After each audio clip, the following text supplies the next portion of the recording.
В эфире итоговый выпуск новостей. О самых заметных событиях среды 29 декабря вы узнаете из материалов наших корреспондентов. В студии Сергей Михедов. Здравствуйте. Коротко о главных темах.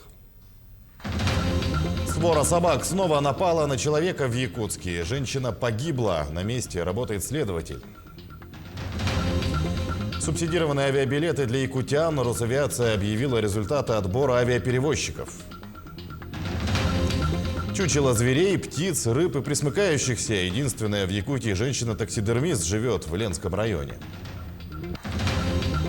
Елка добра. Глава Якутии Айсан Николаев исполнил новогоднее желание особенного мальчика из Нерюнгринского района.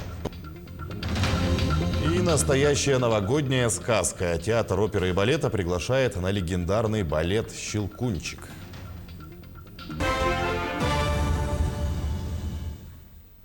По факту гибели женщины на ипподроме в Якутске возбуждено уголовное дело о халатности. По данным следствия, на территории ипподрома стая собак напала на идущую 53-летнюю женщину. Она скончалась. Следователи устанавливают обстоятельства гибели.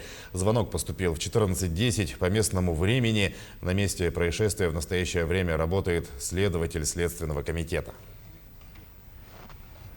Следственными органами Следственного комитета России по Республике Саха-Якутия возбуждено уголовное дело по признакам состава преступления, предусмотренного частью 2 статьи 293 Уголовного кодекса Российской Федерации. Ненадлежащее исполнение должностным лицом своих обязанностей, повлекшее по неосторожности смерть человека, по факту гибели женщины на ипподроме в городе Якутске. По данным следствия, 29 декабря текущего года около 13 часов на территории ипподрома стая собак напала на идущую 53-летнюю женщину, которая скончалась. На место происшествия выезжала следственно-оперативная группа под руководством следователя Следственного комитета, которая провела осмотр места, тела женщины, а также иные неотложные проверочные мероприятия. Для установления причины смерти назначена судебно-медицинская экспертиза. В целях детального установления причины и обстоятельств произошедшего создана следственная группа из числа опытных следователей Следственного комитета. Будет изучена документация ведомства, которые осуществляют работу по регулированию численности безнадзорных животных, а также возможный факт наличия хозяев. Владимир Путин внес в Госдуму законопроект о гражданстве Российской Федерации. Текст документа опубликован в Думской электронной базе. Как говорится в пояснительной записке, законопроект направлен на последовательную реализацию концепции государственной миграционной политики России до 2025 года. Гражданство может предоставляться лицам, которые владеют русским языком, знают историю нашей страны и основы нашего законодательства, обязуются соблюдать Конституцию и не представляют угрозу для безопасности и правопорядка. При этом предусмотрено сокращение числа требований более чем к 20 категориям лиц при приеме их в гражданство и признании российскими гражданами. Положительная сальдо приезжающих в Якутию на постоянное жительство и традиционно высокая рождаемость способствует динамичному росту населения. У республики есть все шансы в следующем году преодолеть миллионный рубеж населения. Об этом в ходе эфира на федеральном канале «Россия-24» сообщил глава республики Айсан Николаев. Совсем недавно численность населения республики была в районе 960-965 тысяч. Колебания были крайне незначительны. С 2020 года ситуация изменилась. За прошлый год Якутия выросла в населении примерно на 16 тысяч. Мы преодолели отметку 982 тысячи человек. А за 9 месяцев этого года мы выросли на более чем 8 тысяч человек. И по итогам 9 месяцев текущего года в Якутии население уже превысило 990 тысяч, сообщил глава. Компания «Эльга Уголь» планирует строительство вахтового поселка на месторождении в Нерюнгринском районе. Власти региона рассчитывают на появление постоянного поселения на Эльге. Об этом также сообщил в эфире канала «Россия-24» Айсан Николаев. По словам главы, в прошлом году впервые за 30 лет население Нерюнгринского района начало расти. Компании «Колмар» и «Эльга Уголь», реализуя крупные промышленные проекты, не забывают о людях, отметил он.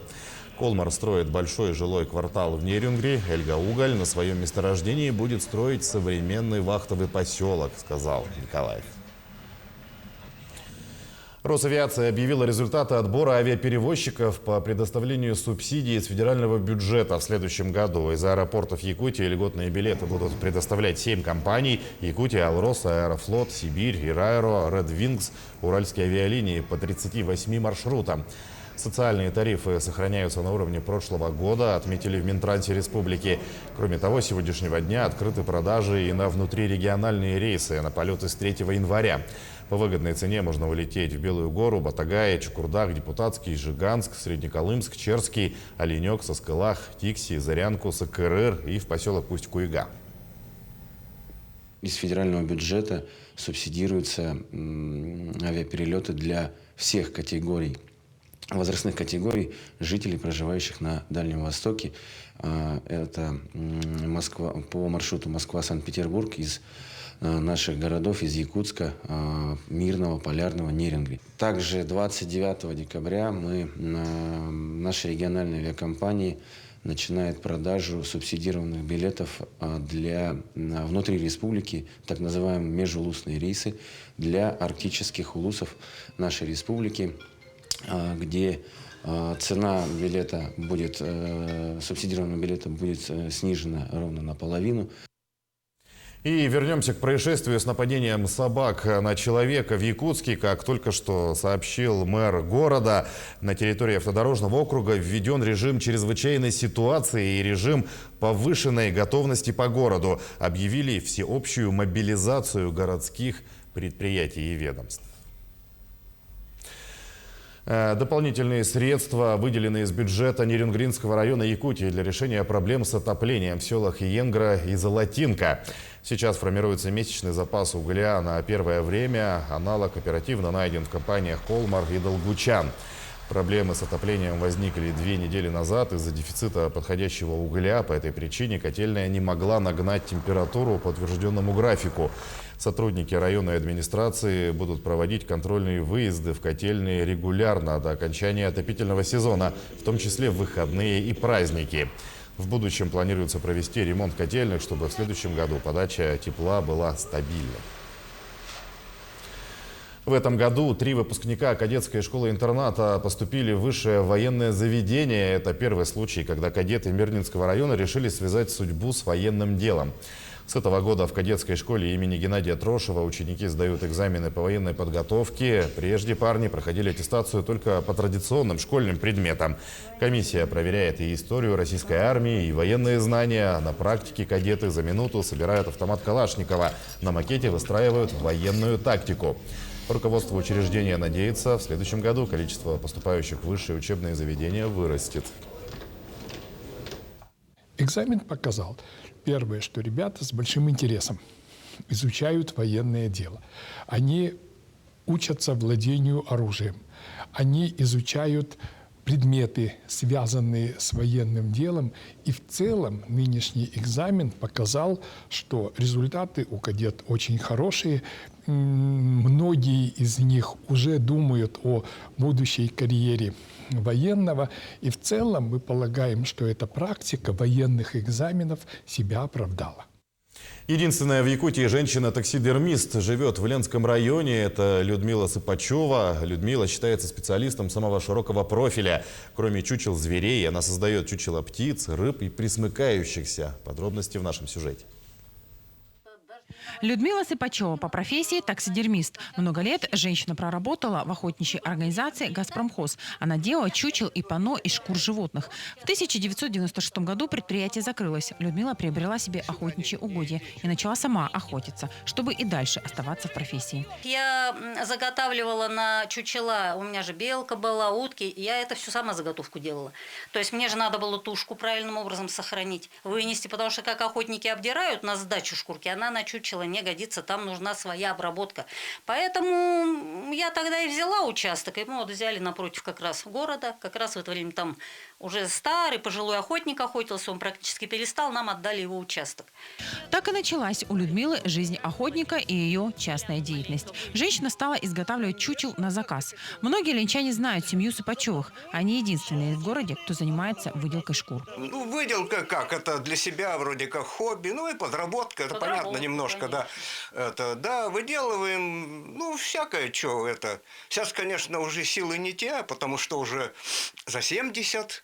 Но все равно занимаемся, это самое. Недавно, и маленьких выделываешь шкурки, ну, крупные. Раньше занимались и медведями, выделывали. Заключаем договора, вот, и сдаем пушнину.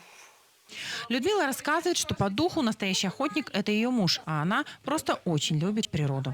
Меня как таковая вот именно вот добыть зверя нет. Мне нужен повод находиться на природе. Но вот если вы не занимаетесь этим, не надо поехать капканы проверить, да? Не надо месяц находиться на той стороне, пока река не встанет. Если у нас нету участка, нету какого-то цели, почему мы там находимся, ну чего вы там будете в лесу сидеть делать, правильно? Вы же не поедете просто так. Ну, можно выехать, посидеть у костра час, два, три и вернуться домой. А там вы месяцами находиться не будете. Так вот из-за этого. А охота это уже как получилось, как приложение. Добывать Людмиле приходилось различных зверей. За 36 лет охоты было даже 9 медведей. Но с ними, признается Людмила, она бы не хотела больше встречаться. Шкура добытого последним, как трофей, лежит на полу в холле ее дома. В коллекции Людмилы довольно много чучел животных, среди которых есть и редкие экземпляры. Я себе сделала из редких частично. Вот это вот журавль мне приносили на Нелике. Один охотник, он его спутал с гусем.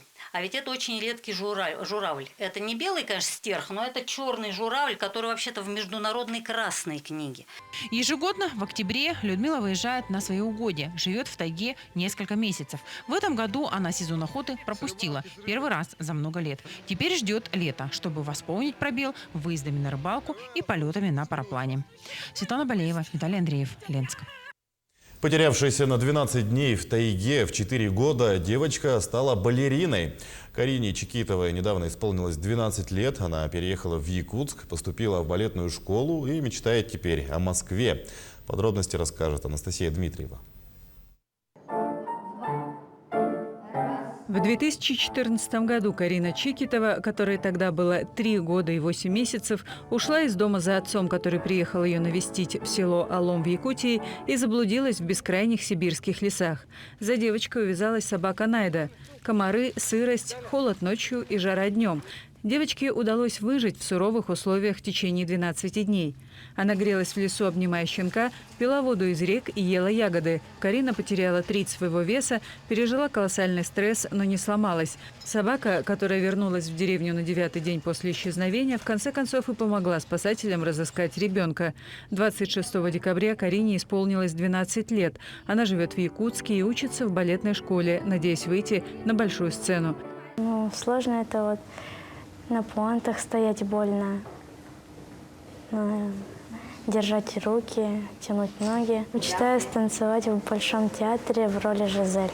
В декабре 2015 года перед аэропортом Якутска была установлена бронзовая скульптура девочки и собаки. Карина и сегодня привлекает к себе много внимания, так как люди узнают ее, говорит воспитатель Альбина Черепанова. К нам подходит очень много людей и говорят: давайте мы сфотографируемся с вами, давайте мы с вами поговорим, да. И Карина каждый раз думает: ну что такое, почему ко мне? Угу. И я ей должна была ее научить, как к этому относиться. И я ей говорю: вот почему к тебе подходят люди? Она говорит: я не знаю, я не понимаю. А я говорю: вот ты была маленькой, ты попала вот в трудную ситуацию, и ты осталась вот сильной и мудрой. Мудрой. Поэтому все хотят мамы, чтобы такие дети такие были.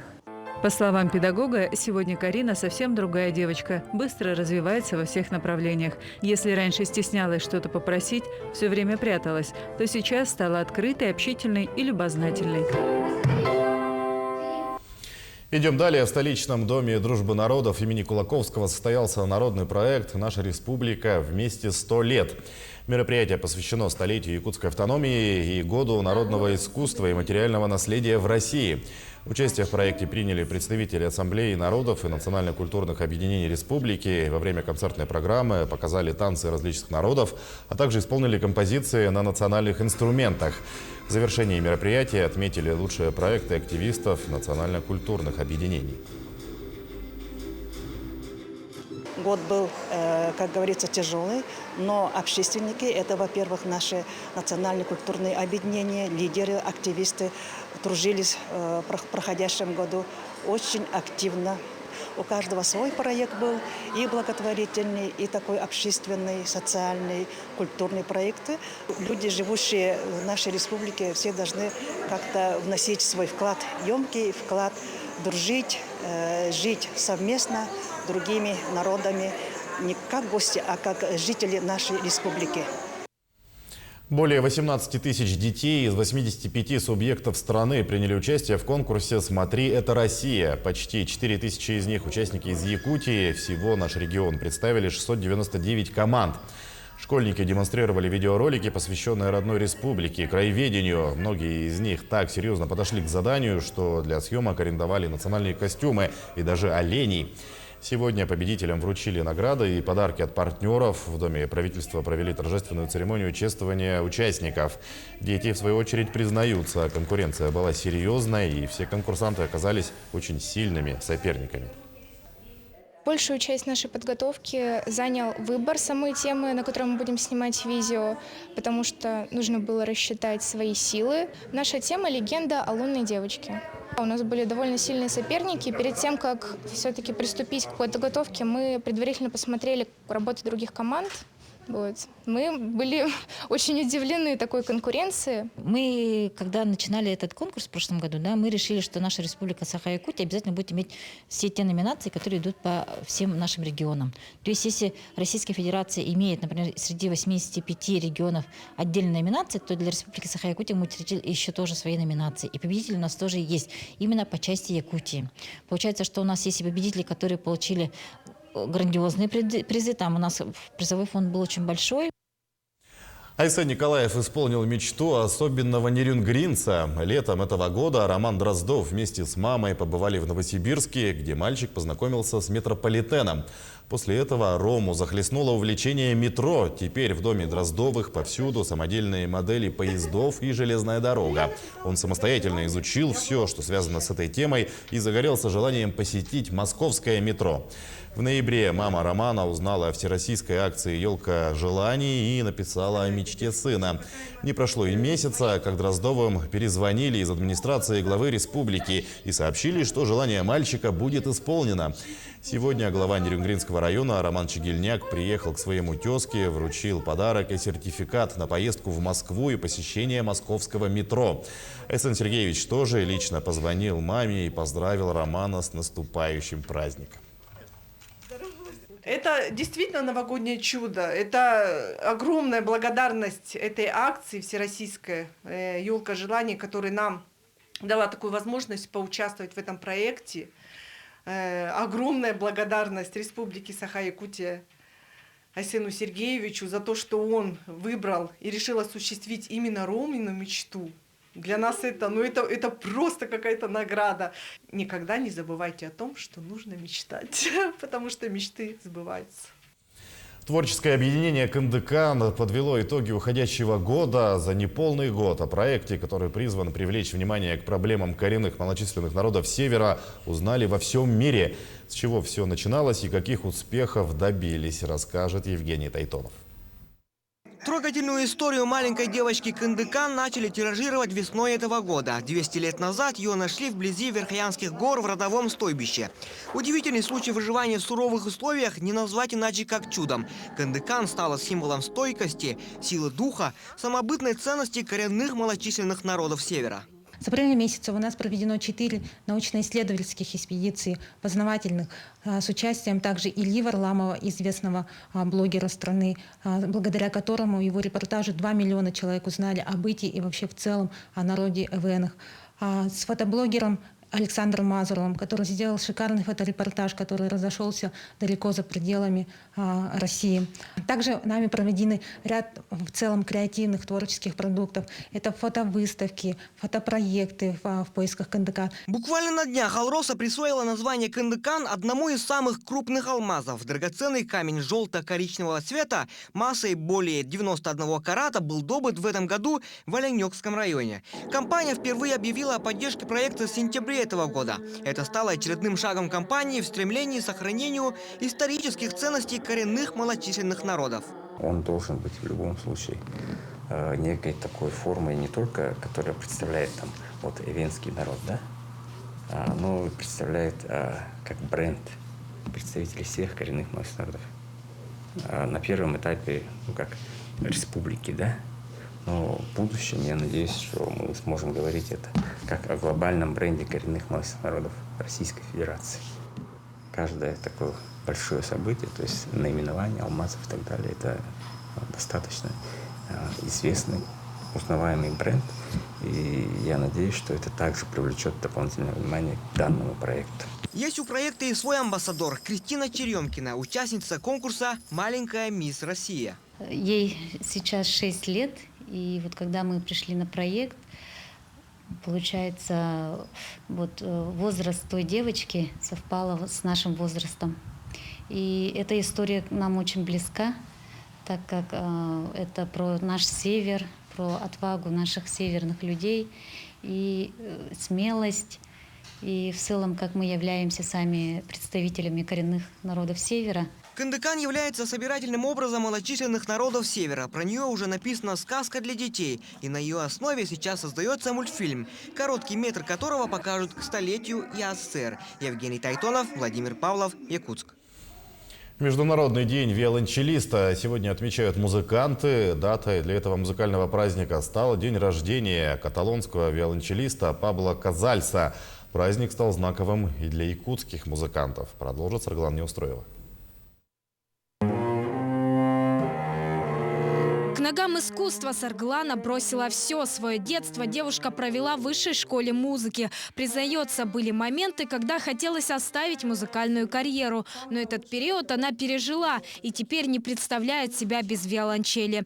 При этом природным талантом, как считает Сарглана, она никогда не обладала. Все ее мастерство – это результат долгого и упорного труда. В свое время я очень много занималась. У меня не было такого, что я вот села, начала играть, и все получилось. Нет, такого не было. Я вот помню, в студенчестве, в старших классах очень много мы занимались. Но это тоже хорошо, мне кажется. Зато более усердные, усидчивые. Но это тоже своего рода труд. Конечно, труд. Мне кажется, это вдвойне сложнее. Начинала девушка со скрипки, но в 2002 году перешла на виолончель. Музыкант утверждает, звучание этого инструмента нравится всем. Его тембр наиболее приближен к человеческому голосу. К слову, свою виолончель Сарглана купила 7 лет назад в Москве. Инструмент не дешевый, 89-го года выпуска. К его выбору виолончелистка отнеслась очень ответственно. При выборе я летала в Москву, потому что здесь у нас нет инструментов. И в Москве я связалась с 3 продавцами на тот момент. У меня было 4 дня, я полетела, и эти инструменты находились в разных концах Москвы. И мне приходилось ездить, я помню, я ездила все 3 дня по Москве, вот так вот, и в Мытищах была, и еще где-то, потому что надо обязательно попробовать, пощупать, поиграть. И я ездила, и у меня было два варианта, вот между которыми я выбирала. Но все-таки вот я выбрала ее. Но это очень тяжело, конечно, выбирать. Инструмент для музыканта все равно, что друг. Именно поэтому, выбирая его, надо, что называется, притереться. И, само собой, дать имя. Есть имя у вашей виолончели? У моей виолончели есть, но я не знаю, можно ли это говорить. Но я ее назвала Кардашьян, потому что она у меня очень вот... Это же... Да, она у меня... Пусть будет так. Вот, и сам корпус виолончели, ну и скрипок, вообще музыкальных инструментов струнных, он похож вот на женское тело.